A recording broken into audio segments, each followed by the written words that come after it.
rdcongoinfo.fr babisi tamakasi donc on a oyo ekokanité en tout cas bozwami toki na bino wapi sito evandisi masolo donc il faut avoir un carnet d'adresse ça dit likambo ya carnet d'adresse yo eba ina nani okende pa nani babengana aussi ta solo oyo ça rotama partout dans le monde partout batu bazali bazokota na site ba ba vrai chéri basa kitoko babi oyo na oyo ekokanité donc rdcongoinfo.fr ba information à bien. Il y a des politiciens, il y a des musiciens, il y a des théâtres, il y a des gens qui sont mobimba. On a un problème, on a rdcongoinfo.fr, on a solution. Balobi, bokeba.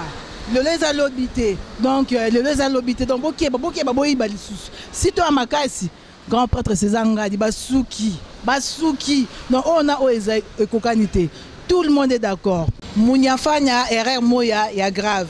Bino batosai makambo weba ke munyafanya erreur moya grave. Tout le monde est d'accord, Ciao.